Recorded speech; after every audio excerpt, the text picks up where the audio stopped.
let's think about how do we apply this in a communication context. And let's look at a variety of different examples. And what I want to suggest to you is that one useful application of this is to connect the life stories of living donors with planned gifts that will live beyond them. Now, in this next set of research, we were looking at, again, this unusual gap between people's current giving behavior and their willingness to include a gift in a will. So we involved a little over 4,500 folks. And what we're trying to do is to compare two sets of answers for a variety of different charities, actually 40 large national charities. And for each, what we had was first, we would ask them, if you were asked in the next 3 months, what's the likelihood that you might give money to the organization? And then later we would ask them, if you happen to sign a new will in the next 3 months, what's the likelihood you might leave a bequest gift to that organization?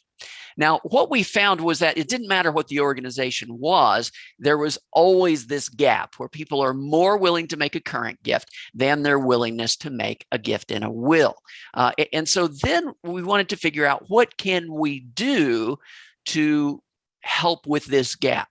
So in other words, after they've told us they're interested in making a current gift, what kind of messages can we deliver that will bump up their interest in making a bequest gift so that they will be more likely to do that? You know, the idea is, look, we're not trying to make them like the organization. If they don't start out saying, I'm interested in giving, what we're trying to do is to say, if they start out saying, yes, I would give to this organization, what message can we deliver to make them more likely to say, and I'd also include them with a gift in my will?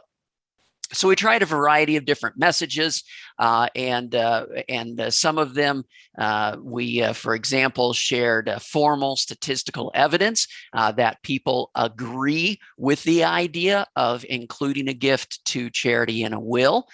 We also, for some, shared some statistical evidence showing that the kids are going to blow that inheritance in about 18 months anyway. So why not do something useful and charitable with it along the way? And for some groups, we actually had them go through both sets. And those messages worked a little bit. As you can see here, the gap started out at about 10.2 percentage point difference in willingness to make a current gift and a bequest gift. And we were able to reduce that gap a little bit with those messages. But it wasn't until we started sharing stories that we got better results. Now, in this case, we're sharing 75-word stories from the Leave a Legacy campaign from several years ago. And these are stories that talk about a deceased donor and how their gift continues to make an impact. And it's a gift that reflects that donor's life story.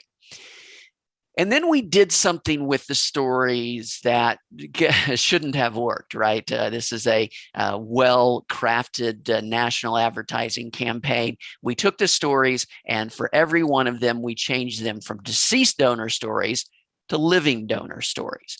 So for each story, for example, one of them begins with school janitor Lester Holmes died in 1992, and we changed that to school janitor Lester Holmes signed his will today. And then everything goes into the future tense. And it turns out that one little change made a big difference, made the stories much more effective when we're sharing stories of other living donors whose gifts reflect their life story. Now, I mentioned that we tested these for 40 different charitable organizations.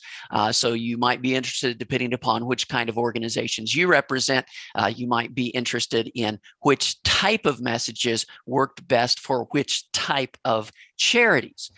So you don't even have to write this down. It was always living donor stories. It didn't matter. Every single organization we tested, that was the most powerful message at shifting attitudes about including a gift in a will. So here's, we looked at the effects of sharing more stories and also shifting from deceased donor stories to living donor stories. And here you notice that we start out again with a 10.2 percentage point gap in the willingness to make a current gift and then their willingness to make a bequest gift. If we share 4 deceased donor stories, we bump up that interest. The gap reduces to 6.8. We share 7 stories, it reduces to 6.6. If we mix in some deceased, some living, it drops to 6.0. If we go with all living donor stories, 4 of them, it drops to 4.8, and 7 of them, it drops to 4.1.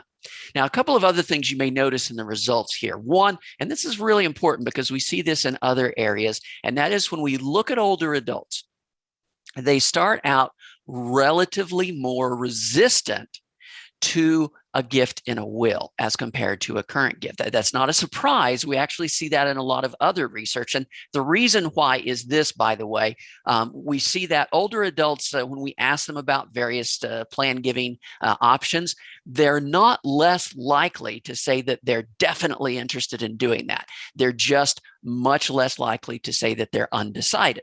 And so that undecided middle actually drops down to the no, I'm not interested. And that's why we get this gap. But here's the important part. The good news is that older adults are actually more responsive to the bequest gift marketing. So if you notice here, they start out with a larger gap, but look at what happens once we're sharing all 7 living donor stories. Now that result actually reverses.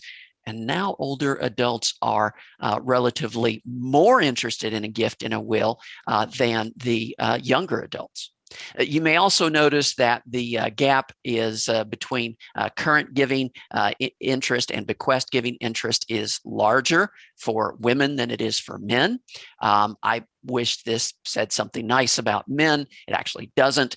The reason the gap is larger is that men and women have approximately the same level of interest in a bequest gift, but women start out with a higher level of interest in a current gift. So that's why the gap is a bit larger there.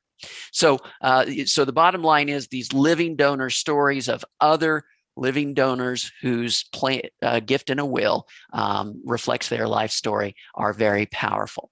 By the way, using donor stories is also powerful for another reason, and that is that the ability to communicate, to understand, to persuade using stories is well retained throughout the life course. Now, if we compare that to, say, for example, numerical ability, mathematical ability, well, the chart looks very different for that. That raw ability tends to peak somewhere in the late 20s. So unfortunately, I think most of us on this Zoom call are on the downhill when it comes to raw math ability, but the ability to communicate verbally and share stories and be persuaded by stories well retained into the 70s, 80s, and later.